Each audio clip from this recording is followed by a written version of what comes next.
சுபானக்கம் மக்களே என்ன மக்களே நம்ம சொன்ன மாதிரியே 4வது ப்ரோமோ போட்டாங்களா? நான் சொன்ன மாதிரியே இந்த 4வது ப்ரோமோல சபரிக்கான போஸ்டரை மட்டும் தனியா தூக்கி காமிக்கிறாங்களா? தெரிஞ்ச விஷயம் தான் ப்ரோ.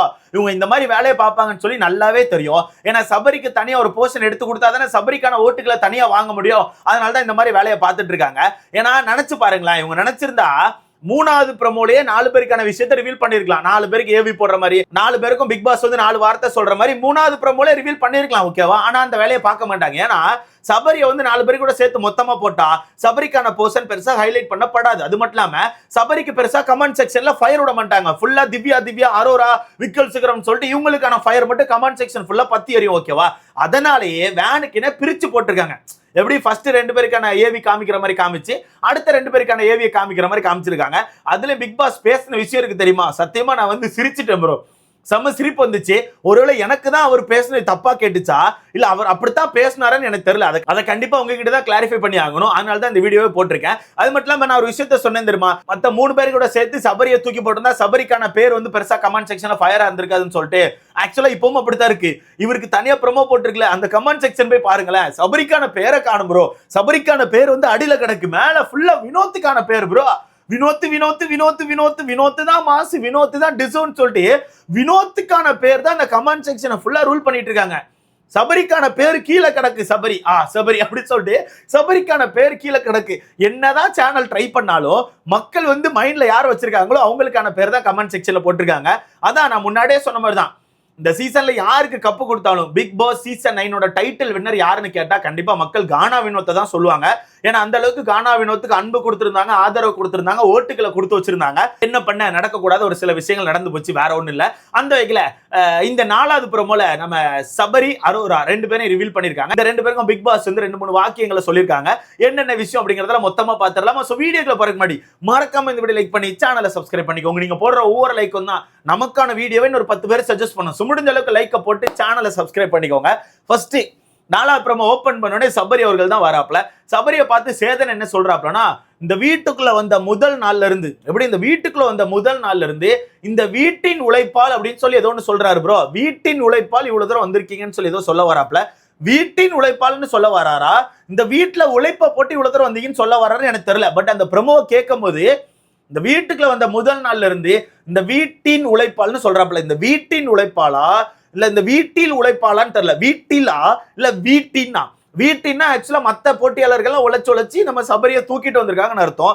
வீட்டில் உழைப்பால் அப்படின்னா சபரி உழைப்ப போட்டுக்காருன்னு அர்த்தம். பட் எனக்கு கேட்கும் போது வீட்டின் உழைப்பால்னு சொல்லி தான் கேட்குது. பிக் பாஸ் டீம் வந்து என்னத்த சொல்ல வராங்கன்னு தெரியல. எனக்கு அப்படிதான் கேட்டுச்சு. எனக்கு என்னமோ பிக் பாஸ் வந்து சபரியை கலாய்க்கிறாருன்னு நினைக்கிறேன். சபரியை வந்து நீ ஒரு மிச்சர் சொல்லாம சொல்றாருன்னு எனக்கு தோணுது கைஸ். இல்லன்னா அந்த வாக்கியத்தை சொல்லியிருக்க மாட்டாரு. இந்த வீட்டுக்கு வந்த முதல் நாள்ல இருந்து இந்த வீட்டின் உழைப்பால் நீ இவ்வளவு தூரம் வந்திருக்கன்னு சொல்லியிருக்க மாட்டாப்ல. பட் ஏன் இந்த வாக்கியத்தை சொன்னாரு எனக்கு தெரியல கைஸ். பிக் பாஸ் ஏதோ கோவத்துல இருக்காரு போல. அது மட்டும் இல்லாம அடுத்தது பிக் பாஸ் என்ன சொல்றாருன்னா, குடும்பத்தின் செல்ல பிள்ளை பிக் பாஸின் தம்பின்னு சொல்லி ஒரு அடியை போடுறாப்ல. போடனா அடிச்சு காட்டு நீ பாட்டு அடிச்சு காட்டினா எப்படியே குடும்பத்தின் செல்ல பிள்ளையா? அது அவர் குடும்பத்துக்கான செல்ல பிள்ளை தான். கண்டிப்பா நமக்கு தெரிஞ்ச விஷயம் தான். பட் இந்த பிக் பாஸ் வீட்டுக்கான செல்ல பிள்ளை அவர் கிடையாது. அது எங்க எல்லாருக்கும் தெரிஞ்ச விஷயம் தான். அடுத்தது என்ன, பிக் பாஸின் தம்பி. அதை நீ அடிச்சு விடனா, உன் இஷ்டத்துக்கு அடிச்சு விடனா பாரு. அடுத்த சீசன் வரப்போறான், எப்படிலாம் பேச போறான்னு பாரு. இப்ப நீ விட்டுட்டல அசால்ட்டா அண்ணன் டியூடுன்னு சொல்லி எல்லாம் பேச விட்டாச்சு. அடுத்த சீசன் பாரு மச்சான், என்ன மச்சான் ஏதாவது கூப்பிட்டியா மச்சான், என்ன மாப்பிள்ள நோய் வரேன்னு சொல்லிட்டு. எனக்கு தெரிஞ்சு பிக் பாஸ் எல்லாரும் இப்படிதான் பேசுவாங்க. மச்சான் மாமா இல்ல எங்க வாழன்னு சொல்லிட்டு எனக்கு தெரிஞ்சு பிக் பாஸ் மதிக்காம பேச போறானோ. எப்படி பிக் பாஸின் தம்பியா? அப்ப எஃப்ஜே கூட்டு சொல்லுங்க. எஃப்ஜே டியூடுன்னு தானே கூப்பிட்டா, எஃப்ஜே கூட்டு சொல்லுங்க. டியூட் அப்படி சொல்லி எஃப்ஜே கூட்டு சொல்லுங்க. சொல்ல மாட்டீங்களா? சபரிக்கு மட்டும் பிக் பாஸின் தம்பியா? ஆனா இதுல பெரிய சிரிப்பன தெரியுமா? கமெண்ட் செக்ஷன் ஓபன் பண்ணி பார்த்தா ஃபர்ஸ்ட் ஃபுல்லா வினோத்துக்கான பேரு. கொஞ்சம் கீழே போக பார்த்தா மிச்சரு டிசர்வ் இல்ல, நீங்க பாட்டு அடிச்சு விடுங்க பிக் பாஸ், உங்க இஷ்டத்துக்கு பேசுங்க, இவனுக்குலாம் தகுதியே இல்ல, இந்த 2 பேருக்கும் தகுதியே இல்லைன்னு சொல்லிட்டு போட்டு கமெண்ட் செக்ஷன்லயே பொழக்கிறாங்க. எனக்கே வருத்தமா இருக்கு ப்ரோ. சபரி பேன்ஸை நினைச்சா எனக்கே வருத்தமா இருக்கு. அவங்களும் இந்த கடைசி இந்த டிடிஎஃப் சம்பவத்தை வச்சு எவ்வளவுதான் முட்டுவாங்க சொல்லுங்க. ஹியூமானிட்டின்னு சொல்லிட்டு அதுல ஒரு வாக்கியத்தை போடுறானோ ப்ரோ. ஓஜி ஹியூமனா? அது என்னடா ஓஜி ஹியூமனு? அப்ப நாங்களா என்ன டூப்ளிகேட்டாடா? இல்ல தெரியாம கேட்கற நாங்களா என்ன டூப்ளிகேட்டா? அவர் மட்டும் ஓஜி ஹியூமனா? OG human Sabari. அப்ப நாங்களா என்ன டூப்ளிகேட்டா?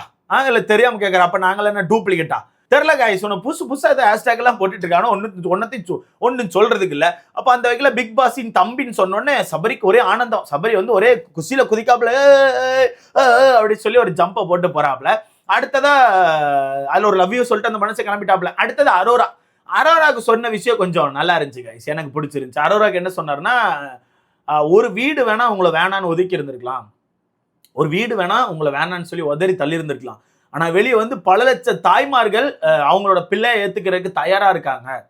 பல லட்ச தாய்மார்கள் அவங்க வீட்டோட ஒரு பொண்ணா வந்து உங்களை பாக்குறாங்க. ஸோ உங்களுக்கு வெளியே வந்து பல லட்ச குடும்பங்கள் இருக்குன்னு சொல்லி ஒரு அடியை போடுறாப்புல. அவ்வளவுதான் கைஸ், அரோரா வந்து சோழி முடிஞ்சு. அரோரா வந்து ஒரு மாதிரி உடஞ்சு ஓன்னு அழ ஆரம்பிச்சிச்சு. பரவாயில்ல கைஸ், அந்த பொண்ணு ஏதோ ஒன்று பண்ணி உருண்டு பரண்டி இவ்வளவு தூரம் வந்துச்சு. உழைப்பு இல்லாமலாம் இவ்வளவு தூரம் வர முடியாது கைஸ். கடைசி 50 நாள் அந்த பொண்ணு போட்ட உழைப்பு அவ்வளவு உழைப்பு. சாட்டர்டே சண்டே அவ்வளோ கண்டென்ட்டை போட்டு கொடுத்து அடி வீட்டுக்குள்ள சண்டே போட்டு போடி பிஸ்கோத்துன்னு சொல்லி அடிச்சு ஓட விட்டு ஏகப்பட்ட சம்பவத்தை அந்த பொண்ணு பண்ணியிருக்கு. அது மட்டும் இல்லாமல் அந்த டிடிஎஃப் வச்சு நிறைய பேர் குழம்பிட்டு இருக்கீங்க. அந்த டிடிஎஃப் அப்படிங்கிறது 14வது வாரத்துக்கான எவிக்ஷன்ல இருந்து தப்பிக்கிற ஒரு விஷயம் மட்டும்தான். 14வது வாரத்துக்கான எவிக்ஷன்ல நீங்க வரமாட்டீங்க, அவ்வளவுதான். அதுல இருந்து காப்பாத்துறதுக்கு மட்டும் தான் இந்த டிடிஎஃப், ஓகேவா? நிறைய பேர் என்ன நினைச்சிட்டு இருக்காங்கன்னா, டிடிஎஃப் வச்சிருக்கவங்க டைரக்டா ஃபினாலே ஸ்டேஜுக்கு போயிருவாங்க, அதுதானே டிடிஎஃப் அப்படின்னு இருக்காங்க. டிடிஎஃப் வின் பண்றவங்க ஃபினாலே வீக்குக்குள்ள வருவாங்க டைரக்டா. இந்த 14வது வாரத்துக்கான நாமினேஷன்ல மாட்டாம டைரக்டா ஃபினாலே வீக்குக்குள்ள வருவாங்க, அவ்வளவுதான். மற்றபடி இந்த வாரம் மக்கள் கையில தான் இருக்கு. இந்த வாரம் மக்கள் ஓட்டு போடுறாங்களோ ஓட்டு போடாம விடுறாங்களோ அதெல்லாம் மக்கள் கையில தான் இருக்கு. இந்த வாரத்தை பொறுத்தவரைக்கும் அவங்க ஓட்டின் அடிப்படையில் மட்டும்தான் காப்பாற்றப்படுவாங்க. அதை முதல் புரிஞ்சுக்கோங்க. பல பேர் இந்த மிட் வீக் எலெக்ஷனை பார்த்துட்டு ப்ரோ அவங்க கிட்ட டிடிஎஃப் இருக்கு அவங்க எப்படி ப்ரோ எவிக்ட் ஆவாங்க அப்படின்னு இருக்காங்க. டிடிஎஃப் பொறுத்தவரைக்கும் 14வது வாரம் மட்டும்தான் காப்பாற்றும். 14வது வாரம் அவங்க நாமினேஷன்ல இருக்க மாட்டாங்க. அந்த வாரம் சேவ் ஆகி டைரக்டா 15வது வாரத்துக்குள்ள வந்துருவாங்க. அதாவது இந்த வாரத்துக்குள்ள வந்துருவாங்க, அவ்வளவுதான். இந்த வாரம் அந்த கார்டு அவங்களை காப்பாத்தாது. இந்த வாரத்தை பொறுத்த வரைக்கும் அந்த கார்டு வந்து ஒரு வெத்து கார்டு, துருத்தி போட்டலாம், அவ்வளவுதான், ஓகேவா? அந்த வகையில அரோராக்கு நல்ல ஒரு இதை போடுறாப்ல. ஆனா கமெண்ட் செக்ஷன் பார்த்தா மக்களை போட்டு கும்புறதான் செய்றாங்க. ஒண்ணு வினோத்துக்கான பேரை போடுறாங்க, இல்ல மிச்சர்னு போட்டுட்டு இருக்காங்க, இல்ல தகுதி இல்லாத போட்டியாளர்னு போடுறாங்க. ஒரு மாதிரி போட்டு கும்பிட்டு இருக்காங்க. இந்த ஸ்கேம்ரா என்ன நாடகத்தை போட்டிருக்கு?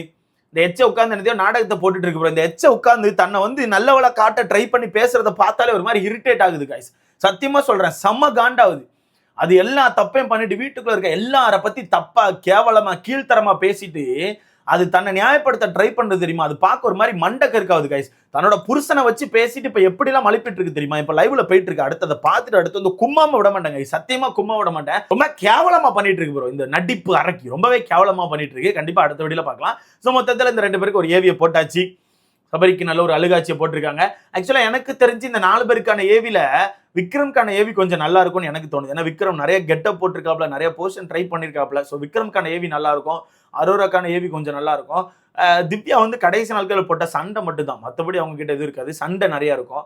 சபரி கிட்ட ஃபுல்லா அந்த வெங்காயம் தான். ரோஹித் போகித் 2 வெங்காயம் வளர்க்குறேன்னு சொல்லிட்டு அந்த சம்பவம். அதுக்கு அடுத்தது மற்ற எல்லா சண்டைக்கு நடுவில் போயிட்டு கண்டென்ட்டை பிளாக் பண்ணியிருப்பாரு. எல்லா சண்டைக்குள்ள போயிட்டு பாட்டுங்க அது மட்டும் நிறைய இருக்கும் பாருங்க. இவரா எங்கேயும் சண்டைக்கு போயிருக்க மாட்டாரு. எவனா சண்டை போட்டிருக்கும் அந்த சண்டைக்கு நடுவில் போயிட்டு நிறுத்து அப்படின்னு சொல்லிட்டு பண்ணியிருப்பாரு. அந்த சீன் நிறைய இருக்க போது. அதுக்கு அடுத்தது பாசங்கள், வீட்டுல நிறைய பாசங்கள் வச்சிருக்காருல, அந்த விஷயம் நிறைய இருக்கும்னு எனக்கு தோணுது. ஏன்னா இந்த ப்ரொமோல கூட பார்த்தீங்கன்னா ஆப்போசிட்ல ரம்யா தான் அந்த ஏவியில பேசிட்டு இருக்காங்க. அவ்வளவுதான், பாசங்கள் நிறைய இருக்கும். அப்புறம் கண்டென்ட் பிளாக்கிங் நிறைய இருக்கும். அதை தாண்டி வேற எதுவும் இருக்க வாய்ப்பு இல்லை. நிறைய தூக்கங்கள், கொரட்டைகள், கொட்டாவிகள் இந்த மாதிரி விஷயங்கள் இருக்கும்னு எனக்கு தோணுது. வெயிட் பண்ணி பார்க்கலாம். இதை பத்தி உங்களுக்கான கருத்துன்னு சொல்லிட்டு மறக்காம கமெண்ட்ல போட்டிருக்கேன். நல்லா பண்றீங்க பாஸ், நல்லா பண்றீங்க, பரவாயில்ல.